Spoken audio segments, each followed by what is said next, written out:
पण मग अमित भांगरे यांचं बलस्थान काय आहे? अमित भांगरे किंवा भांगरे कुटुंबाने जे अकोल्यासाठी जे योगदान दिलं ते काय आहे? अमित भांगरे आणि भांगरे कुटुंब मला वाटतं प्रदीर्घ काळ राजकारणात राहिलेलं कुटुंब आहे. आपल्या सगळ्यांना माहिती आहे की या तालुक्यात जे संघर्ष झाले त्याच्यामध्ये ऊसाचा संघर्ष असेल, पाटपाण्याचा संघर्ष असेल, पुनर्वसनाचा संघर्ष असेल, भांगरे कुटुंबाने त्यांचं योगदान दिलेलं आहे. मुळात कुटुंबाने काय केलं, माणसाने काय केलं, व्यक्तीने काय केलं हा मुद्दा नक्कीच लोक पाहणार. पण त्याचबरोबर धोरणांच्या पातळीवर आज आपण पुढे कसं जाणार हा मुख्य मुद्दा आजच्या निवडणुकीमध्ये असणार आहे. महाविकास आघाडीचं जर सरकार येणार असेल तर तालुक्याच्या रस्ते करायचे असतील, वीज आणायची असेल, आश्रमशाळा सुधारायच्या असतील, त्यासाठी निधी हवा असेल तर महाविकास आघाडीचा आमदार हा जर असेल तर तो जास्त सोयीचा असणार आहे. दुसऱ्या बाजूला ह्या सगळ्या पार्श्वभूमीवर आज त्यांचा जो अजेंडा आहे तो जाती आणि धर्माचा अजेंडा आपल्याला दिसतो. बात विकासाची करायची, मात्र धर्म आणि जातीच्या नावावर राजकारण करायचं, माझा नाद करू नका अशा प्रकारच्या वल्गना करायच्या, तर हे या तालुक्याचं सोशल फॅब्रिक्स हे विस्कटून टाकणाऱ्या घटना आहेत. आणि त्यामुळे विकासाचं राजकारण करत असताना सामाजिक एकोपा आपल्याला इथे आवश्यक आहे. भांगरे कुटुंबाने यापूर्वी सुद्धा हा एकोपा टिकवलेला आपल्याला दिसतो. भांगरेंचे कुटुंबाचे जसे आदिवासींमध्ये प्रचंड समर्थक पूर्वी होते आहेत तसेच ते बिगर आदिवासींमध्ये पण होते आणि आहेत. त्यामुळे या तालुक्याचं सोशल फॅब्रिक्स जपण्यासाठी, जातीय एकोपा टिकवण्यासाठी जे आवश्यक गोष्ट आहे त्या बाजूने कल या जनतेचा मला दिसतोय आणि त्या दृष्टिकोनातून मतदान होईल असा मला विश्वास वाटतो आहे. दुसरी गोष्ट अशी की तुम्ही आता मग हे सांगितलं की डॉक्टर लहामटेंना तुम्ही विरोध करताय. पूर्वीच्या गेल्या जी निवडणूक झाली विधानसभेची त्याला तुम्ही त्यावेळी डॉक्टर लहामटेंना पाठिंबा दिला होता, मात्र यावेळेस मात्र तुम्ही अमित भांगरेंना या ठिकाणी पाठिंबा देत त्यांना विरोध करताय. प्रमुख कारण काय? डॉक्टर किरण लहामटेंना ज्यावेळी पाठिंबा दिला त्यावेळी तालुक्यास एकास एक व्हावी अशी तीव्र इच्छा होती. 40 वर्ष मधुकर पिचडांची जी राजवट होती आणि त्यानंतर वैभव पिचड सत्तेवर होते त्याच्यामध्ये गावोगावातल्या एक प्रकारच्या सरंजामशाहीचा जो एकारलेपणा झालेला होता, लोकांपासून राज्यकर्ते तुटलेले होते आणि त्यामुळे कुठेतरी बदल व्हावा ही तालुक्याची इच्छा होती. त्या पार्श्वभूमीने आम्ही एकास एक केली. अपेक्षित काय होतं, या तालुक्याची विकासाची जी भूक आहे ती भागवली जाईल, या तालुक्यातला जो मागासलेपणा आहे तो कमी होईल, या तालुक्याची MIDC तेव्हाही नारायणगाव, बनकर फाटा आणि आळे फाट्यात भरत होती, या तालुक्यात MIDC होईल, रोजगाराला चालना मिळेल आणि रोजगारासाठी स्थलांतर थांबेल. पण दुर्दैवानं आपण पहा या प्रकारचं कुठलंही काम तालुक्यामध्ये गेल्या 5 वर्षामध्ये झालेलं नाही. आजही गरिबांची, आदिवासींची MIDC ही आळेफाटा, नारायणगाव आणि बनकर फाट्याला भरते आणि मोठ्या प्रमाणात स्थलांतर आदिवासींचं होतं. आश्रमशाळांमध्ये यातनागृह असावेत अशा प्रकारची आश्रमशाळांची आणि आदिवासी वसतिगृहांची अवस्था आपल्याला दिसते. हेच ते डॉक्टर किरण लहामटे होते जे आपल्या पत्रकारांचे कॅमेरे घेऊन आदिवासी लेकरं काय खातायत हे दाखवत होते आणि मी जर आमदार झालो तर यात मूलभूत बदल करेल असं सांगत होते. पण आजही हे कॅमेरे घेऊन आपण आदिवासींच्या आश्रमशाळांमध्ये जाऊ, त्यांच्या ताटात काय वाढलं जातंय हे आपण पाहू, ते कोणत्या छताखाली राहतं हे आपण पाहू. त्यावेळच्या पेक्षा बदतर अवस्था आदिवासी वसतिगृहांची झालेला आपल्याला दिसते. सामाजिक एकोपा या तालुक्यामध्ये वाढेल अशी अपेक्षा आम्ही 2019ला बाळगून होतो. पण काय झालं सामाजिक एकोप्याबद्दल? उलट ह्या संबंध काळामध्ये आदिवासी बिगर आदिवासींमध्ये दरार तयार करण्याचं काम काही शक्तींनी केलेलं आपल्याला दिसतोय.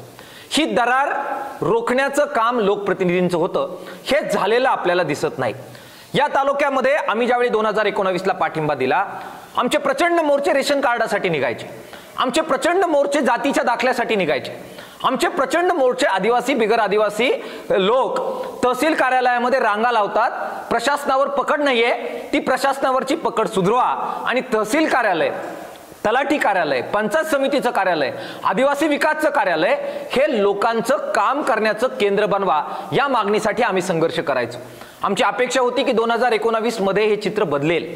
काय चित्र दिसलं आपल्याला? मला सांगावंसं वाटतंय की गेल्या 5 वर्षामध्ये आणि आता सुद्धा जर तुम्ही अभ्यास केला, तहसीलदार हे एक पद जर सोडलं तर सगळी पदं ही प्रभारी पदं आहेत. या तालुक्याचा पोलीस प्रमुख प्रभारी, या तालुक्याचे BDO प्रभारी, या तालुक्याचा शिक्षणाधिकारी प्रभारी, या तालुक्याचे आदिवासी प्रकल्प अधिकारी प्रभारी. या तालुक्यात कोणत्याही कार्यालयामध्ये गरिबांची कामं होत नाहीत.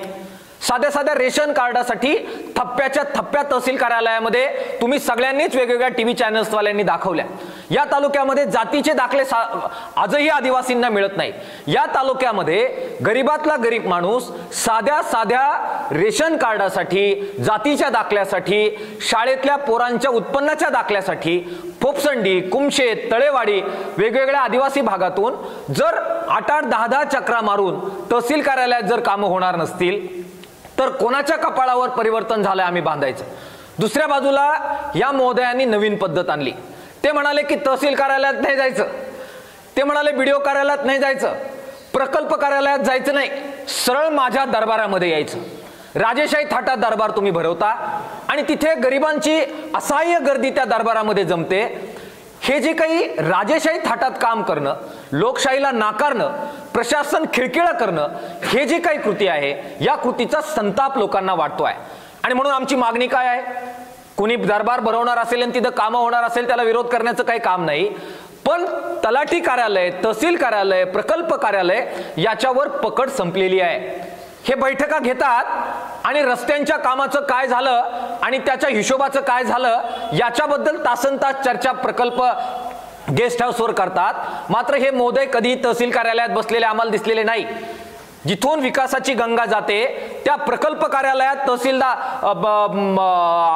आमदार महोदय बसलेत आणि आदिवासी प्रकल्पाच्या योजनांचा आढावा घेतलाय हे आम्हाला दिसलेलं नाही.